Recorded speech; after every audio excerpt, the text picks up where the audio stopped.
গীতাতে এই কথাটাই বলা হচ্ছে যে যুক্তহার বিহারস্য যুক্ত চেষ্টস্য কর্মসু যুক্ত স্বপ্নাববোধস্য যোগ ভবতি দুঃখহা। এটা ষষ্ঠ অধ্যায় 17 নম্বর শ্লোক। যার মানেটা হচ্ছে এই যে নিয়মিত যার খাওয়া দাওয়া, নিয়মিত যার চলাফেরা এবং সবসময় কাজে নিয়মিত তার চেষ্টা আছে এবং যার জেগে থাকা আর ঘুমানো একটা মাত্রা রেখে সে কাজ করে, তার পক্ষে যোগটা মানে ঈশ্বরের সঙ্গে যোগটা দুঃখ হারক হয়। সুতরাং এটা মানে কোনো সন্দেহ নেই যে ঈশ্বরকে ডাকা, আকুল হয়ে ঈশ্বরের জন্য ডাকা নিঃসন্দেহে ঈশ্বরকে পাওয়ার একটা পথ, হয় সব থেকে প্রধান পথ, কোনো সন্দেহ নেই। কিন্তু তার সাথে এগুলি সহযোগী পথ বলে আমার মনে হয়েছে। তো এইটি আমার শুধু নয়, এটি সবাই বলছে, ভগবান শ্রীকৃষ্ণই বলছেন যে শুধুমাত্র তিনি বলছেন যে তেইশম জ্ঞানী নিত্যযুক্ত এক ভক্তির বিশিষ্যতে, অর্থাৎ জ্ঞানী ভক্ত আমার সবচেয়ে প্রিয়। কেন? কারণ সে আমার সাথে নিত্যযুক্ত, অর্থাৎ সে আমার সাথে সবসময় যুক্ত। কিন্তু যুক্ত তো হতেই হবে, কিন্তু তার সাথে সাথে আহার বিহার মানে খাওয়া দাওয়া, চলাফেরা, এগুলোও কিন্তু লাগছে। এটাও ভগবান শ্রীকৃষ্ণ বলছেন। ঠিক যেন একই রকম ভাবে আমরা দেখছি যে যুগপুরুষোত্তম শ্রী শ্রী ঠাকুর অনুকূলচন্দ্র এই একই কথার অনুরণন অর্থাৎ রেজোনেন্স আমরা তার কথাতেও দেখতে পাচ্ছি। তিনি বলছেন যে শুধু নিরামিষ আহার করাটাই সব নয়, নিরামিষ আহারের সাথে চাই বিহিত অনুশীলন অর্থাৎ অভ্যাস। অভ্যাস মানে নাম জপ, নাম ধ্যান করার। এবং তারপরে তিনি বলছেন যে আমি বলি be constant to your lord with meditation, do serve him as much as you can, go on and have bliss. অর্থাৎ বলছেন যে তুমি সবসময় তোমার জীবন দেবতার সাথে সবসময় যুক্ত থাকার চেষ্টা করো নাম ধ্যানের মাধ্যমে, এবং তার যতটা পারো তার সেবা করো আর আনন্দ উপভোগ করো। এটা ঠাকুর বলছেন। সুতরাং এখানেও আমরা সে একই অনুরণন দেখতে পাচ্ছি। কিন্তু তবু আজকের আলোচ্য বিষয় প্রধানত নিরামিষ আহার বা আহার কিরকম হওয়া উচিত, সেটা নিরামিষ না আমিষ সে প্রসঙ্গে আমি পরে আসছি। যেটা সবচেয়ে বড় কথা যে শরীরটাকে কিন্তু ঠিক রাখতে হবে, কারণ শরীরের সাথে আমাদের মানে মন এবং আত্মা তিনটেই যুক্ত। সুতরাং শরীরটাকে ভালো রাখার জন্য প্রথমেই দরকার যেটা, সেটা হচ্ছে সাত্বিক আহার। মানে সাত্বিক আহার মানে যেটা ঠাকুর যেটাকে বলছেন ইজিলি ডাইজেস্টেবল ফুড, মানে সহজ পাচ্য খাবার, যেটা এটা কিন্তু বলছেন। গীতাতে কি বলছেন? গীতাতে এটাই বলছেন যে মানে গীতার সপ্তদশ অধ্যায়ে 8 নম্বর শ্লোকে ভগবান শ্রীকৃষ্ণ বলছেন আয়ু সত্য বলারোগ্য সুখ প্রীতি বিবর্ধনাহ রস্যা স্নিগ্ধা স্থিরা হৃদ্য আহারা সাত্বিক প্রিয়াহ। এর মানে হচ্ছে, যদি আমি কুমারনাথের গীতা অনুযায়ী বলি, তার মানে হচ্ছে আয়ু সত্য গুণ আর আরোগ্য বল সঞ্চার প্রীতি সুখ বৃদ্ধি যাতে রস আছে যার। মানে আরো ভালো করে যদি ইংরেজিতে বলি বুঝতে পারবেন যে ফুডস দ্যাট অগমেন্ট লাইফ, যা জীবনকে বাড়িয়ে দেয়, জীবনী শক্তিকে বাড়িয়ে দেয়। ফার্মনেস অফ মাইন্ড, মনকে দৃঢ় করে। Strength, health, happiness and delight, এবং oleaginous, substantial and agreeable and dear to one endowed with সত্য। অর্থাৎ এটা বলতে চাইছেন সাত্বিক আহার মানে সব থেকে ভালো। এটা ভগবান শ্রীকৃষ্ণ বলছেন গীতাতে। ঠাকুর কি বলছেন, শ্রী ঠাকুর অনুকূল চন্দ্র অনেক মানে ঠিক এই কথাটাই বলছেন, একটু অন্যভাবে বলছেন বা আরো বিশদভাবে, বা সোজা কথায় আমরা যাতে বুঝতে পারি সেটা সম্পর্কে তিনি বলছেন। যে এটা বলছেন আলোচনা প্রসঙ্গে 19 খণ্ডে তিনি বলছেন যে আহার সম্বন্ধে আমার মনে হয় বিহিত মাত্রায় সাত্বিক আহারই ভালো। এখন সাত্বিক আহার কাকে বলে, আলোচনা প্রসঙ্গে 19 খণ্ডে এই কথাটা বলছেন। সাত্বিক আহার কাকে বলে সে সম্পর্কে ঠাকুর কিন্তু ভারী চমৎকার একটি আমাদের দিক নির্দেশনা দিচ্ছেন। বলছেন যে নিষ্ঠাবতী বিধবারা যেমন খায় সেই আহারই শ্রেয়, তার বেশি খেলে শরীর থেকে খরচ হয়ে যায়।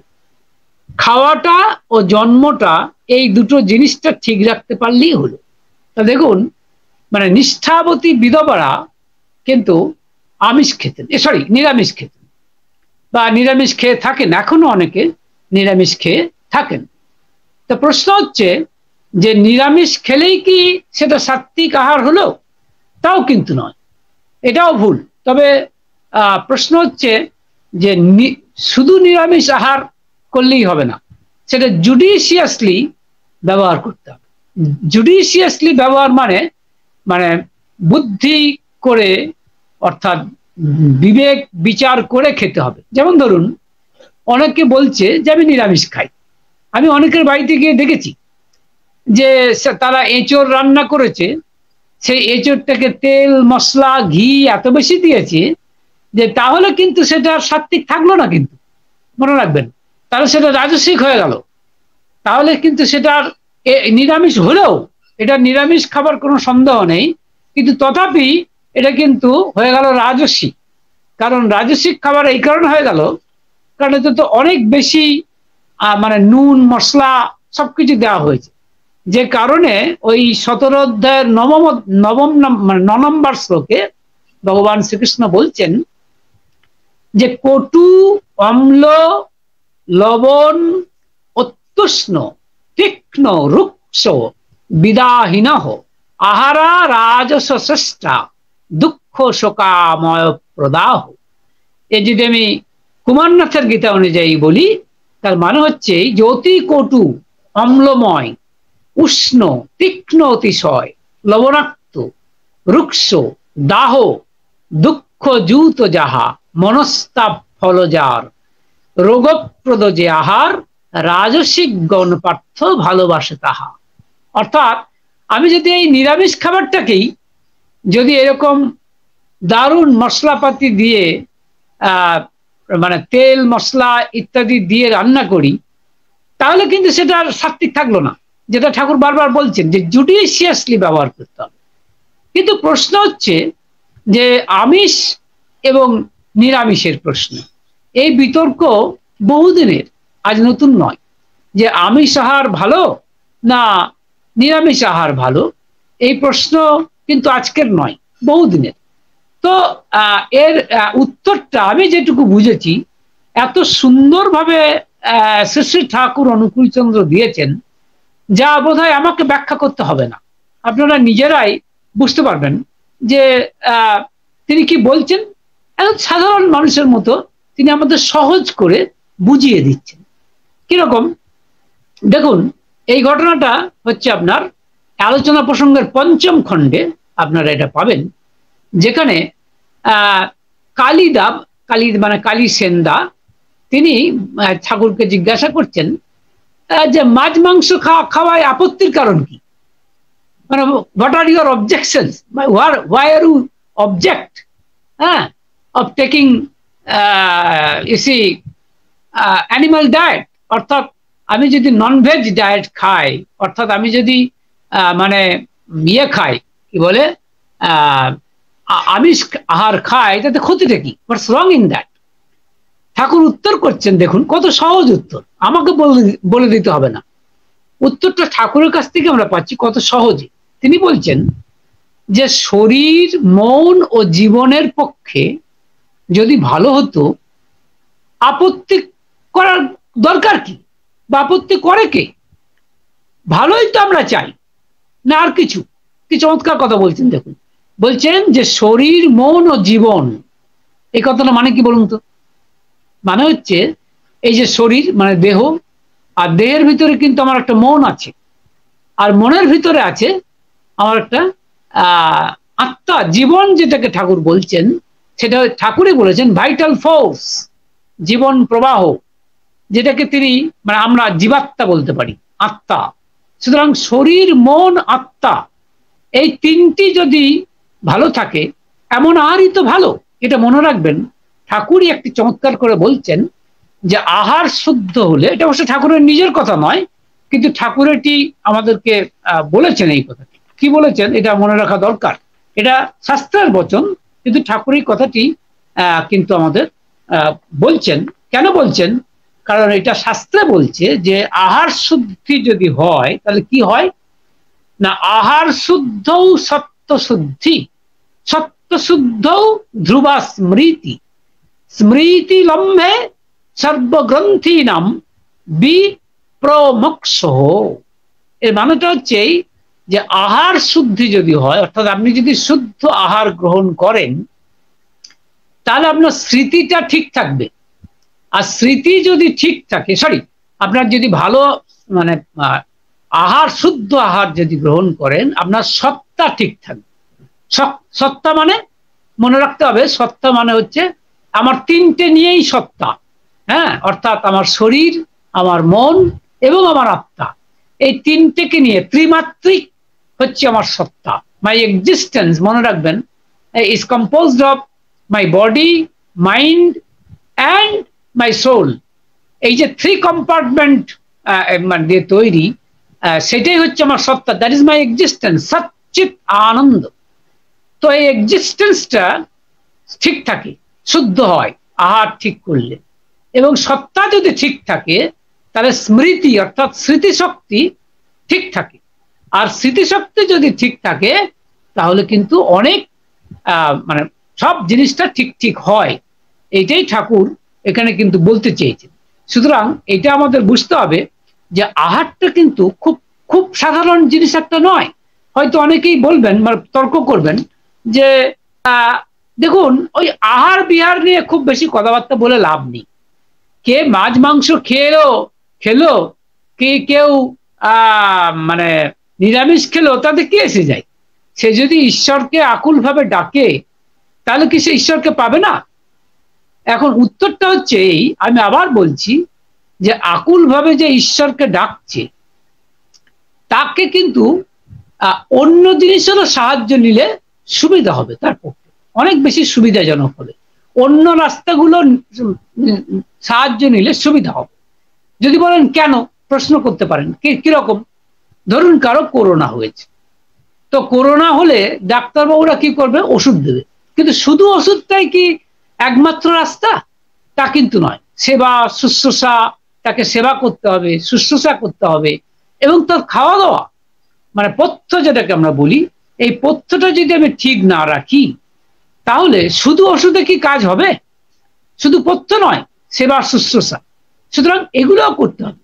তাহলে যদি কেউ বলে থাকেন যে শুধু ঈশ্বরকে আকুল হয়ে ডাকা, তার জন্য কাজ করলেই তো হয়, এইসব আহার বিহার নিয়ে এত বেশি চিৎকার চেঁচামেচি করার সত্যি কি কোনো যৌক্তিকতা আছে? উত্তর হচ্ছে হ্যাঁ, যৌক্তিকতা আছে। কারণ এগুলো আপনাকে সাহায্য করবে, ভীষণভাবে সাহায্য করবে। এবং সেক্ষেত্রে আবার বলছি সাত্বিক আহার। এখন সাত্বিক আহার বলতে কিন্তু এখানে প্রশ্ন চলে আসে যে আমিষ আহার কি সাত্বিক আহার নয়? এর উত্তর হচ্ছে যতটা আমরা বুঝতে পারছি যে না, তা নয়। সাত্বিক আহার বলতে কিন্তু আমিষ আহারকে সাত্বিক আহার বলে না। নিরামিষ আহার সাত্বিক আহারের একটি নিঃসন্দেহে উদাহরণ। তবে আবার বলছি যে নিরামিষটাকেই যদি কেউ অত্যন্ত তেল মশলা দিয়ে রান্না করে, তাহলে কিন্তু আর সেটা সাত্বিক থাকলো না। Then this vegetarian food is no longer is no longer sattvic, it becomes rajasic. So আমাদের কিন্তু খুব সাবধান থাকতে হবে, we must be very cautious. শুধু নিরামিষ খাওয়াটাই যথেষ্ট নয়, ঠাকুরও বলেছেন, কি চমৎকার করে বলেছেন, যে যেটা সহজ পাচ্য সেই খাবার খেতে বলেছেন, মানে which is easily digestible, সেই খাবার কিন্তু ঠাকুর খেতে বলেছেন। এবং খাবার খাওয়ার উদ্দেশ্যটা কি, ঠাকুর বলছেন যাতে শরীরটা শুধু সুস্থ থাকে তাই নয়, সহনশীল হয়। এটা একটা ইন্টারেস্টিং কথা কিন্তু ঠাকুর বললেন। কি বললেন, যে not only to remain healthy but also to adapt with every condition, মানে সমস্ত পরিস্থিতির সঙ্গে সে সহনপটু হবে। আর এটা করতে গেলে কিন্তু আপনাকে সহজপাচ্য খাবারই খেতে হবে এবং পরিমাণেও কম খেতে হবে। খুব বেশি খাবার কিন্তু খাওয়া ঠিক না। যাই হোক, আমি যেটা বলছিলাম যে নিরামিষ এবং আমিষ খাওয়ার ব্যাপারে, সেই আমিষ খাবার এবং নিরামিষ খাওয়ার ব্যাপারে যখন প্রশ্ন করা হচ্ছে কালিদা, যে আমিষ খাওয়ারতে আপনার আপত্তি কি আছে, তার উত্তরে ঠাকুর যেটি বলছেন যে শরীর মন ও জীবনের পক্ষে যদি ভালো হতো, আপত্তি করতে যাই কে, ভালোই তো আমরা চাই। তো আমার মনে হয়, ঠাকুর বলছেন আমার মনে হয় মাছ মাংসের জৈব কোষের উপাদান, মানে মাছ মাংস মধ্যে যে জৈব কোষ রয়েছে, অ্যানিমাল সেল, সেটা আমাদের শরীরে ঢুকে, মানে শরীরকে, মানে আমাদের শরীরটাও তো অ্যানিমাল সেল। তাই ঠাকুর বলছেন যে, কারণ আমরা নিজেরা অ্যানিমাল, তাই ঠাকুর বলছেন যে এই অ্যানিমাল সেলে ঢুকে একটা অস্বাভাবিক উত্তেজনা ও সংঘাত সৃষ্টি করে, একটা আননেসেসারি স্টিমুল্যান্ট এবং স্ট্রাগল, মানে একটা, মানে কি বলবো, একটা মানে মানে কোয়ারশন সৃষ্টি করে বলা যায়, এবং কোষ বিভাজনকে অত্যন্ত দ্রুত করে ফেলে, যেটা হয়তো মানে সাময়িকভাবে আমিষ খেলে ঠাকুর বলছেন শরীর অনেক পুষ্ট হতে পারে, এমনকি শরীরের গ্রোথ, অর্থাৎ শরীরের যে বৃদ্ধি, সেটা খুব দ্রুত হতে পারে, কিন্তু সেটা বেশি দিন থাকবে না। তাই যদি ঠাকুর বলছেন যে, তাই তিনি বলছেন যে স্বাভাবিক নিয়মে যে বাড়তিটা হয়তো 20 বছর ধরে হতো, সেটাই 10 বছরে হয়ে গেল। আপনারা শুনলে অবাক হবেন যে আমাদের আজকাল গড় আয়ু বেড়েছে, এটা ঠিক, মেডিকেল সায়েন্সের জন্য আমাদের গড় আয়ু বেড়েছে, কিন্তু এটাও ঘটনা যে মিনিমাম 120 বছর বাঁচা একান্ত দরকার, এবং সেটা মোটেই কঠিন নয়। যদি বলেন আপনি নিজে বাঁচতে পারবেন, আমি সে কথা বলছি না, কারণ আমার দুর্ভাগ্য যে আমি প্রথম থেকেই তো ঠাকুরকে পাইনি, এবং ঠাকুরের পেলেও ঠাকুরের কথাগুলি অনুসরণ করতে পারিনি বা নিজের জীবনে প্রতিফলিত করতে পারিনি। যদি পারতাম তাহলে কিন্তু 120 বছর বাঁচাটা অসম্ভব তা কিন্তু নয়। সুতরাং নিরামিষ ভোজীরা অনেক ক্ষেত্রেই দীর্ঘজীবী হয়, তার কারণ হচ্ছে যে, কেন, ওই যে বললাম, দ্রুত সেল ডিভিশন যাতে না হয়। দেখবেন ঠান্ডা দেশের লোকেরা একটু দীর্ঘজীবী হয়, কেন, কারণ কোল্ড টেম্পারেচার, অর্থাৎ ঠান্ডা টেম্পারেচারটাই সেল ডিভিশনকে বাধা দেয়, কমিয়ে দেয়।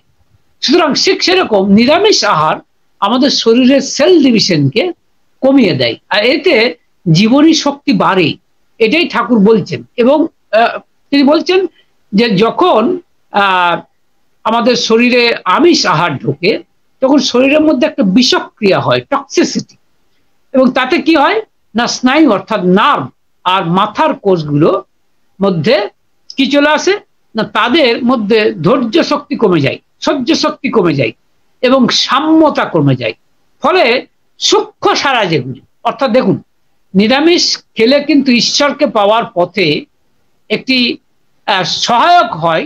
তার কারণ আমি আবার বলছি যে ঈশ্বর যে কখন আমাদেরকে তার বার্তা পাঠান, সেটা কিন্তু বার্তাটা পাঠান কিন্তু খুব সূক্ষ্মভাবে, মানে god you see give signal to us in a very sophisticated manner, মানে খুব সূক্ষ্মভাবে কিন্তু তিনি তার সাড়া পাঠান। কারণ আমি তার ভগবানকে দেখতে পাচ্ছি না, but I can feel it, আমি কিন্তু তাকে অনুভব করতে পারি। If I really have the মানে ইন্টেন্ট, আমার যদি সেই ইচ্ছাটা থাকে, এবং if I can make my nerve cell মানে আমার মাথার স্নায়ু কোষকে যদি if I can make that nerve cell keen and receptive, মানে গ্রহণক্ষম করতে হবে আমার।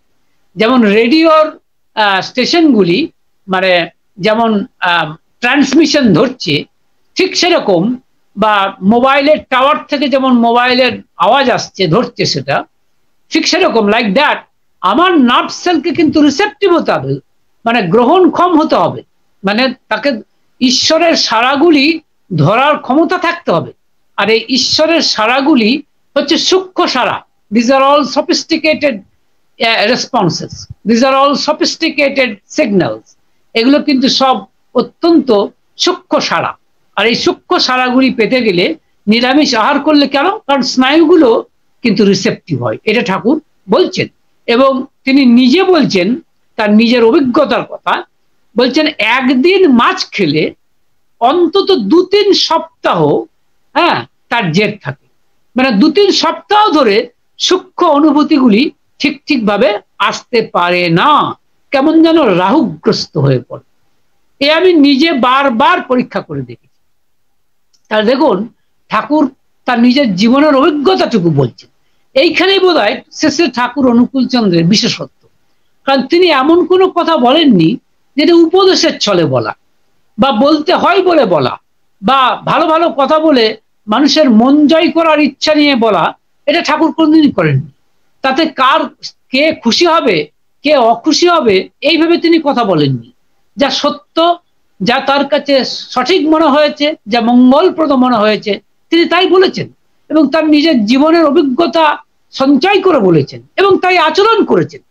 তা না করে যদি তিনি বলতেন তাহলে তার কথা এত দীর্ঘস্থায়ী হতো না। কিন্তু আমি বললে হবে না, আমি যত ভালো কথাই বলি, মানে এটা লং লাস্টিং করবে না। কারণ হচ্ছে দ্য রিজন ইজ যে আমি নিজেই সেটা মানি না, অথবা দিস ইজ নট মাই মানে এক্সপিরিয়েন্স, এটা আমার মানে this is not my knowledge comes from my experience, মানে আমার অভিজ্ঞতা থেকেই জ্ঞানটা এসেছে তা নয়। কিন্তু ঠাকুর তার অভিজ্ঞতা দিয়ে বলছেন, যে কারণ তার নিজের জীবনে তিনি মাছ খেয়েছেন প্রথম দিকে, একদম প্রথম দিকে, এবং তিনি বলছেন যে মাছ খেলে 2-3 সপ্তাহ ধরে সূক্ষ্ম সাড়াগুলো আসে না, এটা তিনি কিন্তু বলছেন। এবং শেষে বলছেন ভারী চমৎকার কথা, বলছেন আমার মনে হয় যারা উন্নততর জীবন যাপন করতে চায় ও সূক্ষ্ম দেহে সুখ স্বাচ্ছন্দ্য এবং মনের ক্রমাগতি নিয়ে কঠোর পরিশ্রম করতে চায়, তাদের নিরামিষ খাওয়াই উচিত। এটি তিনি আলোচনা প্রসঙ্গে ৫ম খণ্ডে এই কথা বলছেন। কি বলছেন? যে যারা নাকি উন্নততর জীবন যাপন করতে চায়। এখন এই উন্নততর জীবন যাপন মানেই হচ্ছে যে আমরা পশুর জীবন চাই না, কিন্তু পশুও জীবন যাপন করে, তাদের আহার নিদ্রা মৈথুন, তার বেশি কিছু তারা চাই না। কিন্তু মানুষ তা নয়। Man is something above animals. মানুষ কিন্তু পশু নয়, সে পশুর চেয়ে উচ্চে। তাই তার ক্ষেত্রে কিন্তু উন্নততর জীবন যাপন করার একটা সুযোগ আছে, সুবর্ণ সুযোগ, গোল্ডেন অপরচুনিটিজ লাইং অ্যাহেড, মানে সামনে রয়েছে। The question is weather I want or not. আমার প্রশ্ন হচ্ছে আমি চাই কি না চাই। আমি যদি উন্নততর জীবন যাপন করতে চাই তাহলে আমার আহারটাকে ঠিক রাখতে হবে। প্রথমেই মাত্রাতে খেতে হবে, বেশি খেলে চলবে না। দ্বিতীয়ত সহজপাচ্য হওয়া চাই, এবং তৃতীয়ত নিরামিষ হওয়া চাই। আমিষ হলে সেটা ক্ষতি হবে, এবং কেন হবে সেটা ঠাকুর ভারী চমৎকার করে আমাদের এভাবে বলে দিচ্ছেন। এটা আমাদের গীতাতেও বলেছেন, কিন্তু ঠাকুর আরো বেশি মানে স্পষ্ট করে বা আরো বেশি মানে বলা যায়, আমি মনে করি যে ঠাকুর আরো বেশি বিস্তারিত ভাবে বলছেন। এখানে অনেকেই প্রশ্ন তুলবেন যে ডাক্তার বাবুরা বা যারা বিজ্ঞানী তারা বলছেন যে আমিষ না খেলে অনেক প্রোটিন ডেফিসিয়েন্সি হয়, অর্থাৎ শরীরের মধ্যে প্রোটিনের অভাব ঘটে। এই কথাগুলো কিন্তু ডাক্তারবাবুরা বলবেন। এমনকি তারা বলছেন যে আমিষ ছাড়া চলবে না। তার প্রতিবেদনও কিন্তু ঠাকুর দিয়েছেন, এটা আমাদের মনে রাখতে হবে। কি প্রতিবেদন দিয়েছেন? তিনি বলছেন একটা আশ্চর্য কথা বলেছেন, যে তিনি বলছেন তিল বা এসে চিনে বাদাম কোনোটারই দাম বেশি নয়, কিন্তু নিরামিষ যারা খায় তাদের পক্ষে ওই দুটো জিনিস নানাভাবে খাওয়া খুব ভালো। এবং তিনি বলছেন তিল বাটা একটু তেল লঙ্কা দিয়ে ভাতের পাতে খেলে খেতে বেশ লাগে, মানে both tasty, both palatable, as well as healthy, as well as proteinaceous, as well as. আবার কি বলছেন ঠাকুর, যে অনেকেই বলবে যে অ্যানিমাল ফুড না খেলে ক্যালসিয়াম ডেফিসিয়েন্সি হয়। ঠাকুর বলছেন যে কাঠবাদাম, যেটাকে আমরা ইংরেজিতে বলি আমন্ড, সেটা যদি খাওয়া যায় একটু মিষ্টি দিয়ে ঘষে, তাহলে কিন্তু ঠাকুর বলছেন এত তাতে প্রোটিন আছে, মানে আই মিন ক্যালসিয়াম আছে, প্রোটিন আছে, যে প্রোটিন ডেফিসিয়েন্সি চলে যায়। আজকে প্রশ্ন করতে পারেন যে ঠাকুর বলেছেন বলেই একথা সত্য, তার কি প্রমাণ আছে? বরং বড় বড় যারা ডাক্তারবাবু তারা তো আমিষ খাবার কথাই বলছেন। এর উত্তর হচ্ছে এই যে যে আজকে বিদেশ কিন্তু, আপনারা অনেক পত্রিকা পড়ে দেখবেন, আজকে বিদেশ কিন্তু বা বিদেশিরাও কিন্তু গবেষণায় বুঝতে পারছে যে আমিষ খাওয়াটাই ভালো। কারণ আমিষের মধ্যে এই যেমন তিল, কাঠবাদাম বা চীনাবাদাম, এর মধ্যে যে সত্যি সত্যি কি প্রোটিন আছে সেটা কিন্তু তারা আজও হয়তো সেভাবে বার করতে পারেনি। আর আমাদের মুশকিল হচ্ছে এই যে আমরা মানে পাশ্চাত্য ধারণার সঙ্গে এতটাই সম্পৃক্ত হয়ে গেছি যে পাশ্চাত্য ধারণা ছাড়া আর কিছু যেন বুঝতে চাই না। মনে রাখতে হবে যে ডাক্তারবাবুরা যে বই পড়েছেন সেগুলি সাহেবদের লেখা, সাহেবরা যা চিন্তা ভাবনা করেছেন সেগুলো তারা বলছেন, ঠিক আছে, লেট দেম সে, তারা তারা তাদের কথা বলুক। কিন্তু ঠাকুর বলছেন প্রাচ্য দেশের কথা, মনীষীদের কথা, ঈশ্বরের কথা, ভগবানের কথা, এবং সুতরাং তার কথাটাই বা আমরা মানবো না কেন, এবং তার কথাই বা চলে দেখবো না কেন? এবং তিনি তো বিজ্ঞানসম্মত ভাবেই বলছেন। যেমন ধরুন কি চমৎকার একটি বিজ্ঞানসম্মত ব্যাখ্যা তিনি দিয়েছেন। কারণ বর্তমানে দেখবেন কিছু মানুষ এতটাই মানে নিরামিষাশী হয়ে গেছে যে তারা মানে অ্যানিমাল প্রোডাক্ট পর্যন্ত খায় না। তাদেরকে বলে ভেগান, ভিজিএন, ভেগান। ভেগান মানে হচ্ছে তারা শুধু ভেজিটেরিয়ান তাই নয়, তারা মানে মানে তারা মানে অ্যানিমাল প্রোডাক্ট, ডেয়ারি প্রোডাক্ট কিছু খায় না। ডেয়ারি প্রোডাক্ট মানে দুধ, ঘি, বা কি বলে দুধ, ঘি, মাখন, এগুলো খায় না। তারা বলছে এগুলো খেলে মানে এগুলোও তো প্রাণী থেকে আসছে, সুতরাং এগুলোও তো এক ধরনের প্রাণীজ খাবার। তো সেই অর্থে দুধ তারা খেতে চাইছে না। আমার নিজেরও মনে হয়েছিল ভারী আশ্চর্য কথা তো, আচ্ছা দুধটা সত্যিই তো গরুর থেকে আসছে, তা গরুর থেকে যদি দুধ আসে তাহলে তো খানিকটা যেন অনেকে বলতে পারে যে এটা কি তাহলে মানে মাংস খাবার সমান হয়ে গেল বা আমিষ খাবার সমান। এবং সত্যি সত্যি এই চিন্তা ভাবনার পরিপ্রেক্ষিতে কিছু মানুষ কিন্তু সত্যি সত্যিই কিন্তু ভেগান হয়েছে, অর্থাৎ এগুলো খাচ্ছে না। কিন্তু ঠাকুর অনুকূল চন্দ্র এর ভারী চমৎকার ব্যাখ্যা দিয়েছেন। তিনি বলছেন যে দুধ যদিও অ্যানিমাল ফুড, তিনি বলছেন দুধ যদিও অ্যানিমাল ফুড, মানে দুধটা কিন্তু অ্যানিমাল ফুড, ঠিক আছে, কিন্তু তবু সেটা কিন্তু ভালো। কেন ভালো তার ব্যাখ্যা দিচ্ছেন তিনি। তার ব্যাখ্যা দিচ্ছেন যে দুধ শরীরের মধ্যে গিয়ে কি তৈরি করে না, ল্যাক্টোব্যাসিলাস, মানে আমাদের শরীরের মধ্যে গিয়ে এটা ল্যাক্টোব্যাসিলাস তৈরি করে। আর ল্যাক্টোব্যাসিলাস হচ্ছে একটা ভেজিটেবল সেল। চিন্তা করুন, this are all scientific explanations. এগুলো সবই কিন্তু মনে রাখতে হবে।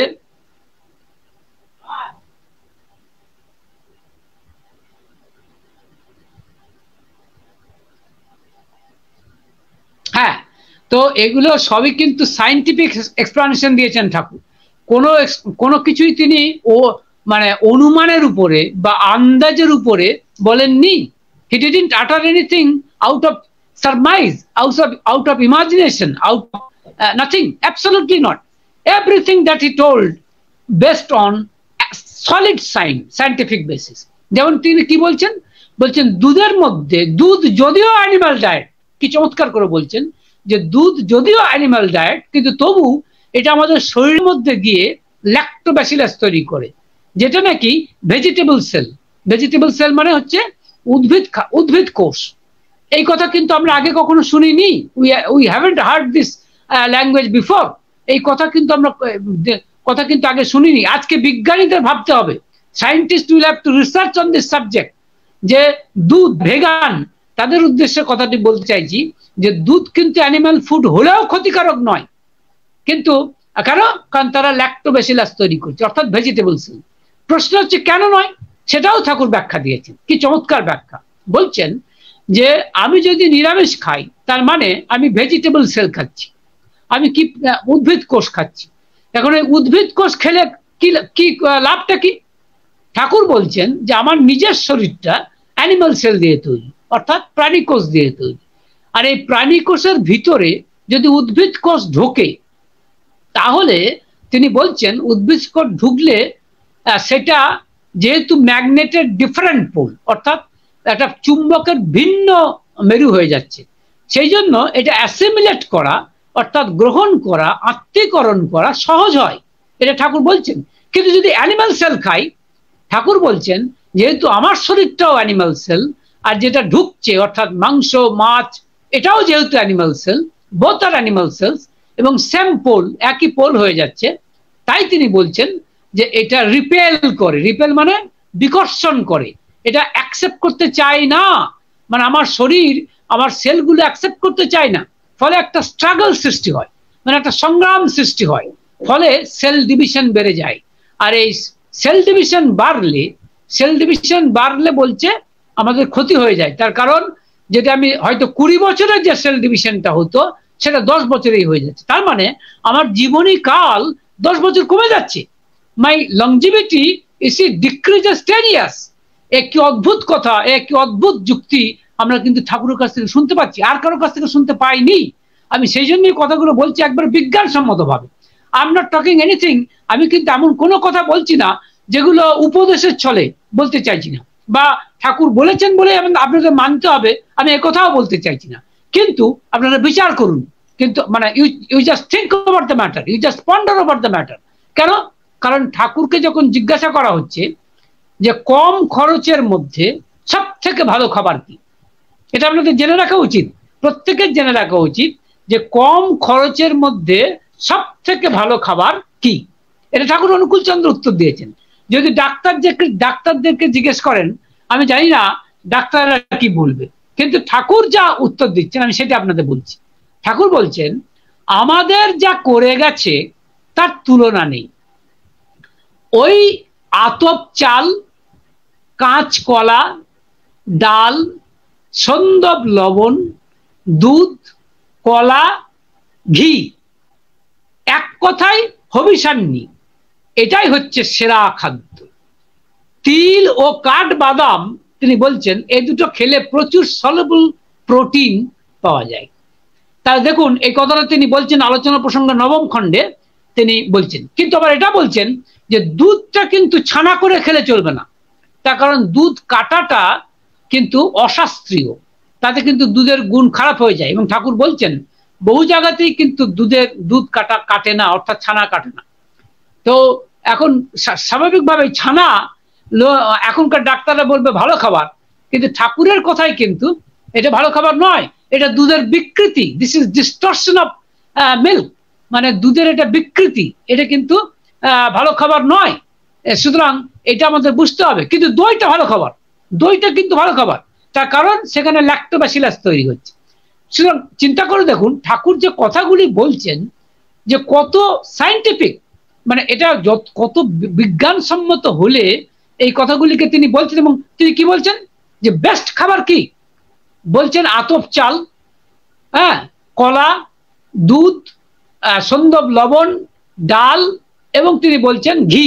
এই যে এবং এইগুলো হচ্ছে, অর্থাৎ এক কথা যাকে হবিষান্ন বলে, এইগুলো হচ্ছে ঠাকুরের কথায় বেস্ট খাবার। এবং আরেকটা কথা শুনে রাখুন, কখন খাওয়া ভালো, অর্থাৎ আহারের সময় সম্পর্কেও ঠাকুর বলেছে। সব মিলিয়ে কিন্তু সাত্বিক আহার, শুধু নিরামিষটাই সাত্বিক আহার তা কিন্তু নয়। রিমেম্বার দিস, প্লিজ রিমেম্বার, যে কেবল সাত্বিক খাবারটাই মানে সরি নিরামিষ খাবারটাই সাত্বিক খাবারটা নয়, খাবার সময়টাও কিন্তু একটা ব্যাপার। যখন ঠাকুরের জামাতা সুধাংশু মৈত্র যখন জিজ্ঞাসা করছেন যে খাওয়ার সময় সম্বন্ধে আপনার কি অভিমত, তা ঠাকুর মানে বলছেন যে খিদে লাগলে তখনই তো খাওয়া ভালো, খিদে লাগলে তখনই তো খাওয়া ভালো। কিন্তু সুধাংশুদা বলছেন কিন্তু ডাক্তাররা তো রোজ এক সময়ে খাওয়ার কথাই বলেন। দেখুন এগুলোর সাথে কিরকম ভাবে ঠাকুর ব্যাখ্যা করছেন, কারণ ডাক্তারদেরকে জিজ্ঞেস করবেন, তারা বলে না না, টাইমলি খাবেন, একদম ঠিক সময়ে খাবেন, অর্থাৎ প্রতিদিন টাইমলি খাবেন, ডেলি খাবেন। ঠাকুর কিন্তু এই মতের সঙ্গে একমত নন। He is not at one with this opinion. তিনি কি বলছেন দেখুন, যখন সুধাংশুদা এই কথা বলছেন তখন ঠাকুর বলছেন, রোজ এক সময়ে যদি খিদে পায় তাহলে তো খুবই ভালো, খিদে না পাওয়া সত্ত্বেও কি খাওয়া ভালো? তারপরে তিনি বলছেন যে কোনো কোনো সময় অবস্থা বুঝে একাধ বেলা মানে বলছেন এই মানে লঙ্ঘন করলে ভালো হয়, অর্থাৎ পেটটাকে অযথা খাটাতে নেই। ঠাকুর বলছেন পেটটাকে অযথা খাটাতে নেই, জোর করে চাপালে তা অ্যাসিমিলেট হয় না, মানে আত্মীকৃত হয় না, তাতে বরং ক্ষতি হয়। এটা তিনি আলোচনা প্রসঙ্গে নবম খণ্ডে বলছেন। সুতরাং খিদে বুঝে খাওয়া ভালো, কোনো বেলা ভাত রুটি ইত্যাদি না খেয়ে লিকুইড খাবার অর্থাৎ মানে তরল খাবার খাওয়া ভালো। সুস্থ অবস্থায় মাঝে মাঝে হালকা খাবার খেয়ে উপবাস করা, শুক্রবার করার মতো পূর্বাহ্নে হবিষান্ন করা, ঠাকুর বলছেন ইত্যাদি শরীরের পক্ষে ভালো। তবে সাধারণত উপবাসের সময় জলটা বেশি খাওয়া ভালো। কি চমৎকার কথা কিন্তু ঠাকুর আমাদের বলে দিচ্ছেন। এবং আপনাদের বলে রাখি এই প্রসঙ্গে যে ঠাকুর যে আমাদের বিভিন্ন ব্রত যে আমাদের শাস্ত্রে আছে, যেমন প্রাজপত্য ব্রত, চন্দ্রায়ণ ব্রত, মহাশান্তপন ব্রত, এগুলিকে যুগোপযোগী করে দিয়েছেন। যেমন ঠাকুর শিশু প্রাজপত্যের কথা বলেছেন। শিশু প্রাজপত্য ব্রত আমার দুঃখ লাগে, আমার ক্ষোভ, আমার দুঃখ, আমার আফসোস, যেভাবে অন্য মানুষের কথা বাদই দিচ্ছি, যারা ঠাকুরের দীক্ষিত মানুষ তারাই হয়তো অনেকে এই প্রাজপত্য ব্রতের নামই শোনেননি। এটা দুঃখের, খুব দুঃখের, কিন্তু জানা দরকার। কেন জানা দরকার বলছি, কারণ ঠাকুর বলতে চাইছেন আমাদের এখানে যে তিনি বলছেন যে শিশু প্রাজপত্য ব্রতটা তিনি দিয়েছেন। সেটা কি? তিনি বলছেন এটা 4 দিনের ব্রত, মনে রাখবেন, 4 ডেজ ব্রত। এটা কি? নাম্বার 1, প্রথম দিনে 12টার আগে এক বেলা খাবার, এবং সেটা হবিষান্ন, মনে রাখবেন। বা তারপর আর কিছু খাওয়া যাবে না, জল খেতে পারেন কিন্তু অন্য কিছু খাওয়া নিষেধ। তারপরের দিন 12টার পরে হবিষান্ন। তৃতীয় দিন অযাচিত। অযাচিত মানে কেউ যদি আপনাকে দেয়, মানে দান হিসেবে দেয়, তবে গ্রহণ করতে পারেন। আর চতুর্থ দিন নিরম্ব উপবাস, অর্থাৎ সেদিন কিন্তু জলগ্রহণও করা যাবে না। কিন্তু ঠাকুর জানেন যে কিছু মানুষ আছেন যারা দুর্বল, তাদের পক্ষে ডাবের জল বা সামান্য দুধ খাওয়া যেতে পারে, একথাও ঠাকুর বলেছে। সুতরাং এই যে শিশু প্রাজপত্য করলে যে কত রোগের হাত থেকে রক্ষা পাওয়া যায়, এর সন্ধানী বা আমরা কজন জানি? কিন্তু আমাদের তো জানার দরকার আছে। কারণ আবার বলছি, শুধু নিরামিষ আহারটাই যথেষ্ট নয়। আহারের সময়, কি ধরনের আহার খাওয়া উচিত, সহজ পাচ্য না জটিল পাচ্য, সব মিলিয়েই কিন্তু আমাদের সবকিছু বুঝতে হবে। এবং অর্থাৎ শুধুমাত্র মানে কি বলে মানে নিরামিষ আহার ঠিক নয়। তবে এটাও ঠিক যে নিরামিষ আহার শরীর, মন এবং আত্মা সবার পক্ষেই ভালো। এবং এটাও আপনাদের বলে রাখি, যারা আজন্ম নিরামিষাশী তারা সৌভাগ্যবান। তার কারণ একটি উদাহরণ দেখুন। এক মা ঠাকুরকে বলছেন যে বাবা, আমি বাপের বাড়ি গিয়েছিলাম ভাইয়ের বাড়িতে, তো সেখানে বিয়েতে আমার অগোচরে আমার ছেলেকে তার কাকিমা মানে মাছ খাইয়ে দিয়েছে। তারপর থেকে ওর পেট খারাপ শুরু হয়েছে, আর ভালো হচ্ছে। ঠাকুর উত্তর দিচ্ছেন, দেখুন, একদিন মাছ খেয়েছে। ঠাকুর উত্তর দিচ্ছেন গভীর উদ্বেগের সাথে, বলছেন কাম করিছ একখান, ছেলের পেট হয়তো ভালো হয়ে যাবে, কিন্তু মগজ ও স্নায়ুর মধ্যে একটা খুঁত ঢুকিয়ে দিলে, হ্যাঁ, জীবনে সম্পূর্ণ নিরামিষাশী থাকা আর একদিনের জন্য মাছ মাংস খাওয়া মধ্যে অনেক তফাৎ হয়ে যায়। কারণ শরীর মনের মধ্যে একটা অ্যাডভার্স ইফেক্ট, অর্থাৎ একটা প্রতিকূল উপাদান বা অ্যাডভার্স ফ্যাক্টর ঠাকুর বলেছেন অনুপ্রবেশ করে, যার প্রভাব ক্ষীণ থেকে ক্ষীণতর হতে হতে সারা জীবন ধরে চলে। এটা আপনারা আলোচনা প্রসঙ্গ 8ম খণ্ডে পাবেন। সুতরাং এই মানে তাহলে দেখুন, একদিনের জন্য যদি কেউ মাছ খায় তাহলেও কিন্তু তার ক্ষতি হয়ে যাবে। এই প্রসঙ্গে কেষ্টদা যখন জিজ্ঞাসা করছেন, কারণ ঠাকুর নিজেও তো কিছুদিন প্রথম দিকে 2-1 দিন একটু মাছ খেয়েছেন, মাছ তো খেয়েছেন। তো ঠাকুরকে যখন জিজ্ঞেস করছেন, যে কেষ্টদা জিজ্ঞেস করছেন, মানে কৃষ্ণপ্রসন্ন ভট্টাচার্য এত বড় বিজ্ঞানী তিনি এবং এত মানে অত্যন্ত মেধাবী তীক্ষ্ণ মানুষ, তিনি বলছেন তো আপনি যে এত নাম ধ্যান করলেন তবু অল্প কয়েকবার মাছ খাওয়ার কুফল গেল না? তার উত্তরে ঠাকুর বলছেন যে আপনার একটা আঙুল কেটে গেলে ছেড়ে যেতে পারে, ব্যথা না থাকতে পারে, তবে আগের সে অক্ষত আঙুলটি কি আর ফিরে আসবে? অবশ্য আমি একটা হোপলেস মেসেজ বলছি না, যখনই সে ছাড়বে তখন থেকেই সে ব্লিসের দিকে এগিয়ে যাবে। অর্থাৎ আমি কিন্তু নৈরাশ্যের বাণী বলছি না, আমি বলছি যখন থেকে সে ছাড়বে তখন থেকেই সে আনন্দের দিকে এগিয়ে যাবে। মানে তার মানে এগোনোর পক্ষে, যার পক্ষে যতটা সম্ভব, এই কথা তিনি বলছেন। মানে কারণ সবার আধার সমান নয়, সুতরাং কেউ একদিন বা একদিনের জন্য মাছ বা কয়েক বছরের জন্য মাছ মাংস খেয়েছেন বলেই সে যদি মনে করেন ওই তো ঠাকুর বলে দিয়েছেন যে আমার তো আর কিছু করার নেই, আই এম লস্ট, না, তা কিন্তু নয়, দিস ইজ রং, তা কিন্তু ঠাকুর বলেননি। ঠাকুর এটাই বলতে চাইছেন যে the moment you will leave this thing, যে মুহূর্তে আপনি নিরামিষ আহার গ্রহণ করবেন, মানে মানে আমিষ আহার ছেড়ে দিয়ে, সেই মুহূর্তেই you will proceed towards bliss, অর্থাৎ সেই মুহূর্তেই আপনি আনন্দের দিকে এগিয়ে যাবেন। অর্থাৎ এটা নয় যে আমার ধরুন বুড়ো বয়সে আমি দীক্ষা নিয়েছি এবং কিন্তু আমি মাছ মাংস খাই, মনে করুন, তো আমি কি তাহলে বলবো আর কদিন আমি তাহলে মাছ মাংস খাওয়াটা চালিয়েই যাই, দীক্ষাটা তো নিয়েছি না, সেটাও ভুল। ইভেন আপনি যদি মৃত্যুর আগে একদিনের জন্য মাছ মাংস ছাড়তে পারেন, দ্যাট ইজ এনাফ, সেটাও কম না, সেটাও আপনাকে ওই আনন্দের দিকে নিয়ে যাবে, that will lead you towards bliss.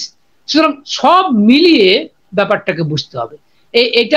এটা যদি কেউ বুঝে থাকে বা মনে করে থাকে যে শুধুমাত্র নিরামিষ আহার করলাম, তা নয়। তবে এটা ঘটনা যে নিরামিষ আহার কেন সর্বশ্রেষ্ঠ, এর বিজ্ঞানসম্মত কারণটা কিন্তু ঠাকুর বলে দিলেন। এবং আমি আপনাদের অনুরোধ করব যে যারা মনে করে থাকেন যে আপনারা যারা আমিষ আহার ভোজী, যারা মনে করে থাকেন যে আমিষ আহারের কোনো বিকল্পই হতে পারে না, তাদেরকে আমি অনুরোধ করব যে ঠাকুরের কথা একটু শুনে দেখুন না। তিনি যে হবিষান্ন খাওয়ার কথা বলেছেন এবং তিনি যেটাকে বেস্ট ফুড বলেছেন, মনে রাখবেন, he termed it as best food, এর চেয়ে ভালো কিছু হয় না। ঠাকুর কি বলছেন, আমাদের যা করে গেছে, কে করে গেছে? আর্য ঋষিরা যা নিদান দিয়ে গেছেন, তাদের মতো বিজ্ঞানী কিন্তু মানে এখনকার বিজ্ঞানীরা নয়। রিমেম্বার, এখনকার বিজ্ঞানীরা তাদের মতো বিজ্ঞানী হতে পারেনি, কারণ তারা সব দিক থেকেই ছিল চূড়ান্ত পর্যায়ের বৈজ্ঞানিক। সুতরাং আর্য ঋষিরা নানান রিসার্চ করে, নানান গবেষণা করার পরে যে নিদান আমাদের দিয়েছেন, সেই নিদানকে মান্যতা দেওয়ার কথাই ঠাকুর বলছেন, এই যে হবিষান্ন করার কথা। আমি জানি বিশেষত যারা ঠাকুরের বহু ভক্তকে আমি জানি, শুধু ঠাকুরের নন, অনেক মানুষ আছেন যারা চৈতন্যদেবের ভক্ত বা ভগবান শ্রীকৃষ্ণের ভক্ত, তারা অনেকেই কিন্তু নিরামিষ আহার গ্রহণ করে থাকেন। আমি তাদেরকে সাধুবাদ জানাচ্ছি, কারণ এটা একটা দিক, এটা একটা বিরাট স্টেপ, অন্তত কিছুটা হলেও সার্থক ত্যাগ। আর এটা মনে রাখবেন যে ঠাকুরকে যখন জিজ্ঞেস করা হচ্ছে যে আচ্ছা তাহলে আমিষ আহারে মানুষের এত রুচি হয় কেন, এটা কিন্তু ইন্টারেস্টিং কথা। কিন্তু আমিষ আহার দেখলেই মানে মাংসের গন্ধ উঠলে আমাদের অনেকের জিভে জল আসে কেন? ঠাকুরকে এই প্রশ্নটা করা হচ্ছে যে আমিষ আহারে মানুষের তাহলে এত এরকম রুচি হচ্ছে কেন? তার উত্তরে ঠাকুর বলেছিলেন যে এটাকে বিকৃত রুচিও বলা যায়, এটাকে বিকৃত রুচিও কিন্তু বলা যায়। ঠাকুর বলছেন কেন? কারণ এটা একটা মানুষকে হত্যা করলে সে যেমন ব্যথাবোধ করে, একটা জীবকে হত্যা করলে সেও তেমনি ব্যথাবোধ করে। জিহ্বার একটুখানি সুখের জন্য আমার মতো রক্ত মাংস বিশিষ্ট একটা প্রাণীকে মেরে ফেলতে দ্বিধা বোধ করবো না, এ কেমন কথা? দেখুন, এই কথাও কিন্তু ঠাকুর কিন্তু বলছেন আমাদের আলোচনা প্রসঙ্গে, অষ্টম খণ্ডে আপনারা পেয়ে যাবেন যে নিরামিষ আহারের কথা বলছে। অর্থাৎ আমরা আমিষ আহারটা করতে চাইছি যে জিহ্বার একটুখানি মানে জীবের একটুখানি স্বাদ পেতে, কিন্তু জীবের স্বাদ পেতে গিয়ে এই কাণ্ড যদি করে বসি, তাহলে একটা উল্টো আর্গুমেন্টে কিন্তু দেওয়া যায়। উল্টো আর্গুমেন্ট, ঠাকুর কি বলছেন যে মানে যে সমস্ত মানে ছাগল মাছ এদেরকে মারছি, তারাও তো একটা রক্ত মাংস বিশিষ্ট জীব। আমাদেরকে মারলে যদি আমরা কষ্ট পাই, তাহলে তারাও তো কষ্ট পায়। এবং একজন যখন বলছেন, ঠাকুরকে ভারী চমৎকার করে যখন একজন বলছেন যে কেন এখানে তো ধরুন অনেক মানে বিধাতাই তো সৃষ্টি করেছেন, যে কি বলে এরকম ব্যাপার। তো ঠাকুর উত্তর দিচ্ছেন যে মানে রে আর্চার হাউজারম্যানরা আমেরিকান ভক্ত, তারা তো মাছ মাংস খাওয়া দেশের ভক্ত, তারা জিজ্ঞেস করছেন যে খিদের সময় পশুকে মারা যায় না? তা উত্তর দিচ্ছেন ঠাকুর যে আমি বলি struggle to achieve good, struggle to achieve good অর্থাৎ মঙ্গলের জন্য সংগ্রাম ভালো, কিন্তু লাক্সারি অফ ডিস্ট্রাকশন অর্থাৎ ধ্বংসের বিলাস ভালো নয়। ঠাকুর বলছেন যে পশু আমার সত্তায় আঘাত হানতে উদ্যত নয়, বরং যে আমার সত্তাকে পোষণ জুগিয়েছে, যেমন গরুর দুধ, মানে সে আমার সত্তাকে পোষণ যোগায়, তো একদিন তার জীবন হরণের কি অধিকার আছে আমার? তাই ঠাকুর বলছেন সেও তো আমার মতো একটা জীব, মানুষ তো বাঘসিংহের খাদ্য। তো ওই রকম কোন হিংস্র প্রাণী যদি আমাদের জীবন্ত দেহকে ক্ষুণ্ণবৃত্তির উদ্দেশ্যে উপকরণ হিসেবে মানে ইউটিলাইজ করে, তখন আমাদের কেমন লাগে? এটি আলোচনা প্রসঙ্গে দশম খণ্ডে আপনারা পেয়ে যাবেন। কি চমৎকার কথা, যে বাঘসিংহ যদি আমাকে খেতে চাই তাহলে আমার কেমন লাগবে? সুতরাং সেরকম ভাবে ফিল করতে হয়। এবং এই যে অনেকে বলে থাকেন, এটাও আমি বলবো, যদিও সময় হয়ে যাচ্ছে আমি বুঝতে পারছি, কিন্তু আমাকে এই কথাটা বলতেই হবে যে পশু বলির সম্পূর্ণ বিপক্ষে ছিলেন ঠাকুর। কারণ বহু শাস্ত্রে মানে কিছু গ্লানি ঢুকেছে, ধর্মের গ্লানিও কিন্তু খানিকটা ঢুকেছে, যেখানে বলা হচ্ছে যে পশু বলি যজ্ঞের উদ্দেশ্যে দিলে সে মাংস খাওয়া যায়, সে মাংস ভক্ষণ করা যায়। ঠাকুর এর ঘোর বিরোধী, ঠাকুর পরিষ্কার এর বিরোধিতা করেছেন। এবং আমরা শুধু ঠাকুরকেই দেখছি তা না, রবীন্দ্রনাথ ঠাকুর তিনিও কিন্তু ওই বিসর্জন নাটকে গোবিন্দ মাণিক্য ত্রিপুরার রাজা তার মুখ দিয়ে বার করছেন, কারণ তার আগের দিন দেবীর মন্দিরে বলিদান হয়েছে, আর একটি বাচ্চা মেয়ে আর একটি বাচ্চা ছেলে সকালবেলায় দেখছে যে সেই রক্ত সিঁড়ি বেয়ে মাটিতে মিশেছে। ওই বাচ্চা মেয়েটি বলছে এত রক্ত কেন, প্রশ্ন করছে এত রক্ত কেন। গোবিন্দ মাণিক্য তখন স্ট্রাইক করলো রাজার, সত্যি তো এত রক্ত কেন? মনে হলো যেন যে মাই আমার অর্থাৎ দেবী যেন ওই বাচ্চা মেয়েটি হয়ে আমাকে বলছে এত রক্ত কেন। সেদিন থেকেই তিনি সেই পশু বলি বন্ধ করেছিলেন। বহু সমস্যার মানে সম্মুখীন তাকে হতে হয়েছিল, কিন্তু হয়েছিল। অর্থাৎ রবীন্দ্রনাথ নিজে কিন্তু এই নাটকটি নিজে অভিনয় করেছেন, এটা মনে রাখবেন, নিজে তিনি এই নাটকটা অভিনয় করেছেন মানুষকে এই বার্তাটুকুই দিতে যে বলিদানটা কোনো ধর্মীয় অনুশাসন নয়, এটা অধার্মিক একটি প্রথা। এটি ঠাকুর পরিষ্কার কথা বলেছেন। আমি মনে করি ধর্মের মধ্যে কিছু গ্লানি ঢুকে যাওয়া, সেই গ্লানি ঢুকে যাওয়ার মধ্যেও কিন্তু এটা আসছে যে যজ্ঞের নামে পশুভক্ষণ করা, এটা কিন্তু ধর্মে এটা কোন শাস্ত্রে এটা সমর্থন করার রীতি রয়েছে, কিন্তু আমি মনে করি এটি ধর্মের গ্লানি। এবং ধর্মের গ্লানিকে রোধ করতে আসার জন্য, অর্থাৎ ধর্মের গ্লানিকে মুছে দেওয়ার জন্যই তিনি আসেন।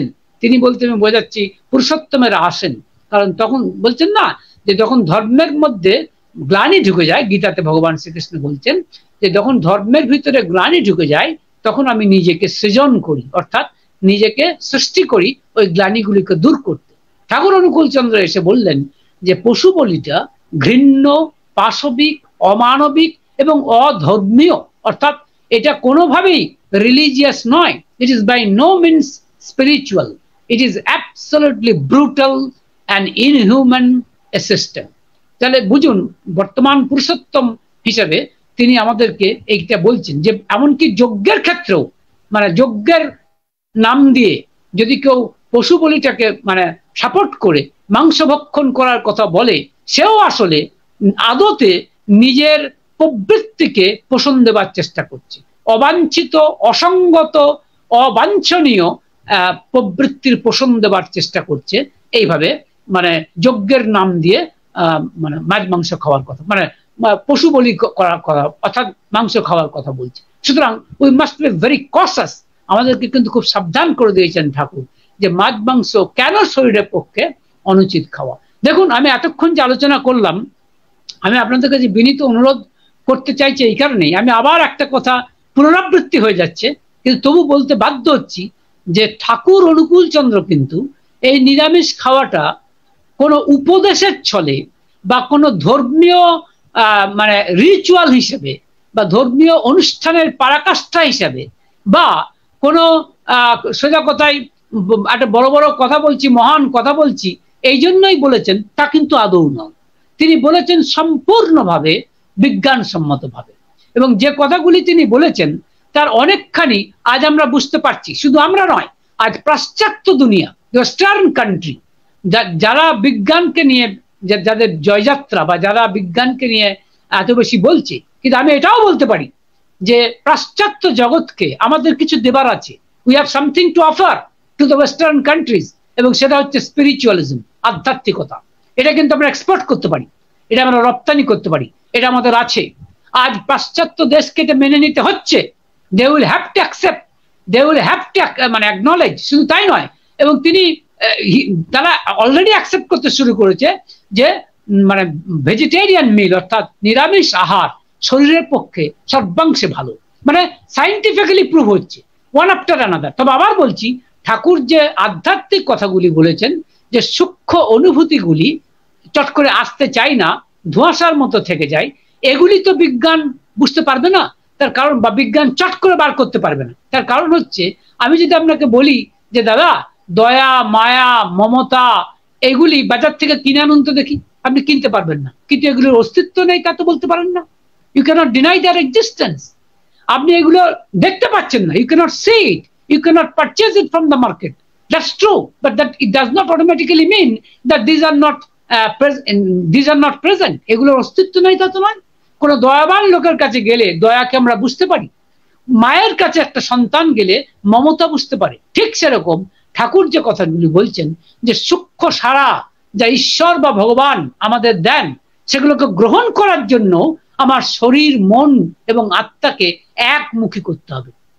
একমুখী মানে একতানতাই আমাদের ঈশ্বরের মেসেজকে অর্থাৎ ঈশ্বরের বার্তাকে গ্রহণ করার জন্য সর্বদা উন্মুক্ত থাকতে হবে। তা না হলে কিন্তু ঈশ্বরের উপস্থিতি আমরা বুঝতে পারবো না। আমি বহু মানে সাধককে জানি যারা কিন্তু ঈশ্বরের উপস্থিতি টের পায়। মানে অনেকে বলে না যে ভূত আমি দেখতে পাইনি কিন্তু তার উপস্থিতি টের পেয়েছি, সেরকম অনেকে হয়তো ঈশ্বর সেভাবে সচক্ষে দেখতে পায়নি কিন্তু তার উপস্থিতি টের পেয়েছেন।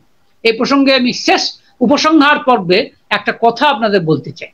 সেটা হচ্ছে এই যে, যেটা ঠাকুরের কাছ থেকে জেনেছি এবং আমার ভীষণভাবে এটাকে রিয়ালিস্টিক বলে মনে হয়েছে, সেটা হচ্ছে এই যে রামকৃষ্ণদেবকে নরেন যখন জিজ্ঞাসা করেছিলেন যে আপনি কি ভগবান দেখেছেন, তার উত্তরে রামকৃষ্ণদেব বলেছিলেন, হ্যাঁ দেখেছি, এই তোকে যেমন দেখছি তার চেয়েও স্পষ্ট করে দেখেছি, তুই যদি দেখতে চাস তোকেও দেখাতে পারি। এটা বলেছিলেন রামকৃষ্ণদেব। এর থেকে কিন্তু অনেকের ধারণা হতে পারে, তাহলে রামকৃষ্ণদেব কি সত্যিই নরেনকে ভগবানকে দেখিয়ে দিয়েছিলেন চোখের সামনে? এর উত্তর কিন্তু আমরা পাচ্ছি শ্রী ঠাকুর অনুকূল চন্দ্রের কাছ থেকে। তিনি বলছেন না, রামকৃষ্ণদেব নরেনকে এইভাবে ভগবান দেখাননি। তিনি ভগবানকে অনুভব করার, ভগবানকে লাভ করার রাস্তা বলে দিয়েছিলেন। মানে he instructed Naren the avenues about how to feel God or about how to achieve godliness, অর্থাৎ ভগবানকে কি করে পাওয়া যায় তার রাস্তা বলে দিয়েছিলেন, কিন্তু চলতে হয়েছে নরেনকেই। সুতরাং আমাদেরকে কেউ যদি বলে থাকে যে ভগবান দেখিয়ে দেবো, এই ধরনের ম্যাজিক বা ম্যাজিশিয়ান ঠাকুর এসব বরদাস্ত করতেন না। ঠাকুর কোনো অলৌকিকত্বে বিশ্বাস করতেন না।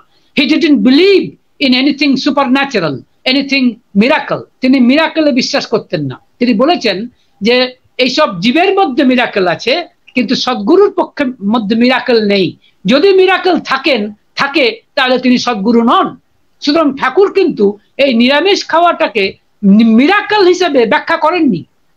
মানে হি ডিডন্ট এক্সপ্লেন দিস মানে vegetarian in favor of vegetarian diet you see from the point of miraculous point of view, never.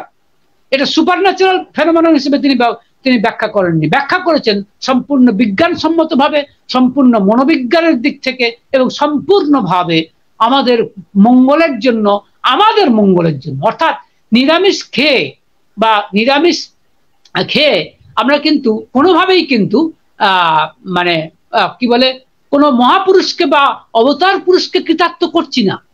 আমার নিজের মঙ্গলের জন্য, আমার নিজের কল্যাণের জন্য আমার খাওয়া দরকার।